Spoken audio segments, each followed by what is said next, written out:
Okay, well, I'm gonna put the book right in the middle of the room on the... Oh, it's already immediately got writing.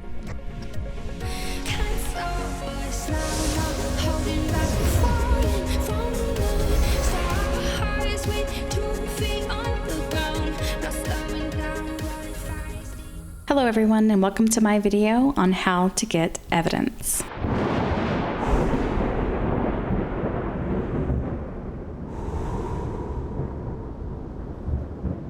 If you've done a few hunts by now, you know that sometimes getting your evidence is pretty quick, and other times not so quick. In this video, I'll go over all the types of evidence that you can get to determine what type of ghost you have, and I will give you a couple of tips and tricks on how to get that evidence if you're struggling.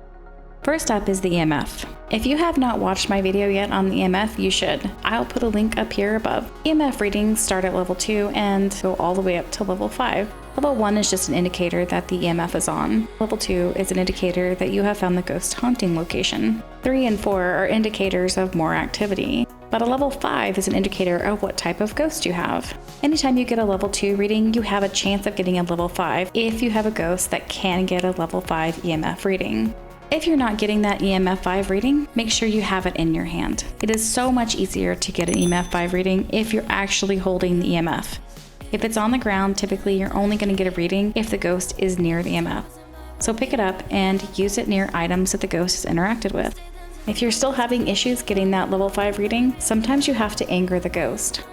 I always use this as a last resort, just because using the ghost name typically lowers your sanity, makes the ghost angry and more likely to hunt, which isn't necessarily what you want when you're looking for evidence. And remember, if you're not getting that EMF 5 reading, it's possible your ghost wants you to be alone.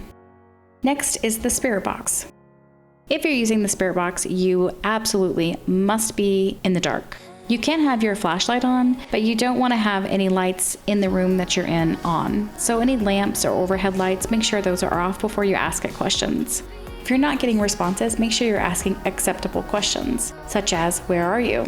You don't have to ask the ghost different questions, but I find sometimes asking where are you over and over again, not getting a response, that if I ask the ghost a different question, that it will typically respond to me if I'm going to get the spirit box as ghost evidence. And remember, sometimes you have to be alone.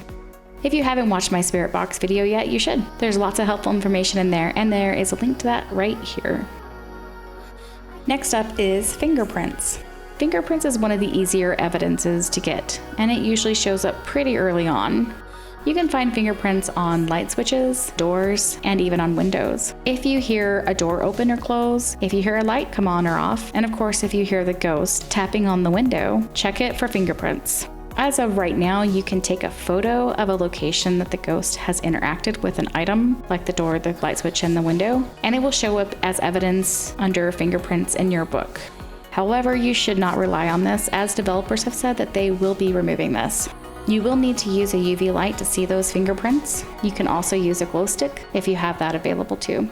You can see fingerprints from the van, provided you have placed your glow stick or your UV light in correct spots to shine where you're expecting to get fingerprints, and then of course that you have a camera also set up.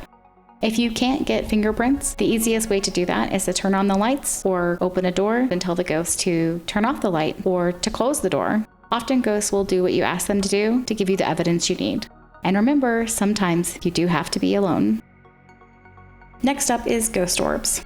Ghost orbs can be very frustrating because sometimes they just don't show up where you expect them to show up. And after placing all your cameras, sometimes you're not getting ghost orbs, even though you're fairly certain that's the evidence that you are looking for. If you're having issues with ghost orbs, one of the easiest ways to cover a lot of ground quickly is to have a teammate with a head cam go into the location and then slowly pan over the area that you believe is haunted with their flashlight off. If you don't have head cams, you can also use a handheld camera, which is just a regular video camera in your teammate's hand. Just turn it on and have them pan across the room so that you can see if there's ghost orbs. I very often will catch ghost orbs this way, and sometimes I even catch them on the cameras that are inside the location in places like the school or the asylum. So don't dismiss those cameras that are already set up. Sometimes you can spot those ghost orbs even before you go in the location, so you know exactly where you need to go to find the ghost. And if you're still not getting those ghost orbs, then set up a camera outside of the room that you believe is haunted. Sometimes they'll show up in the hallway or in the room just next to where the ghost is at. And remember, sometimes you won't see them unless you are alone. Ghost orbs can only be viewed by a camera, at least at this point, and must be seen in the van outside. Next up is freezing temperatures. Freezing temperatures do not have to be measured with a thermometer. If you have freezing temperatures, you will know because you can see it. You can see it inside the location, and you can see it on the cameras in the van as well. If you're having issues getting the freezing temperatures and you believe that is what you need, then sometimes you'll need to anger the ghost to get those temperatures to drop. However, since the last patch, now when you get freezing temperatures, the temperatures stay freezing. If you don't have freezing temperatures and you're fairly far into your ghost hunting, chances are you're not going to get it. It is fairly rare to get freezing temperatures the moment you walk into your location. Even if you've found the room, sometimes it'll just be cold for a little while, so you sometimes have to be patient to get those freezing temperatures. But if your ghost has appeared or interacted with items and you still don't have freezing temperatures, chances are you won't be getting them. And finally, ghostwriting. Ghostwriting is typically fairly easy to get, but if you find that you have troubles getting this as evidence, you should bring 2 books. I always bring 2 books because ghostwriting now counts as an interaction and you can take a photo of it and get paid. Also, this makes it so I can cover more ground quickly because sometimes ghosts just won't write in a book in a certain spot. If the ghost hasn't written in the book after a little bit of time, I usually pick up the ghostwriting book and move it to a different spot in the room to see if that will encourage the ghost to write in it. If the ghost has physically appeared in the room, I will typically put a ghostwriting book in the area I saw the ghost. I find that if the ghost isn't giving me ghostwriting and I need ghostwriting, if I ask the ghost to write in the book, they often do. I often will place a book in a location where I have seen a ghost appear, or if I've seen it interact with an object in that spot, I will also put a book there.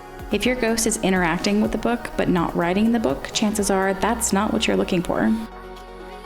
I hope these tips helped you out. If you have tips of your own, please leave them in the comments below. Thanks for watching. Remember to like and subscribe. Happy hunting.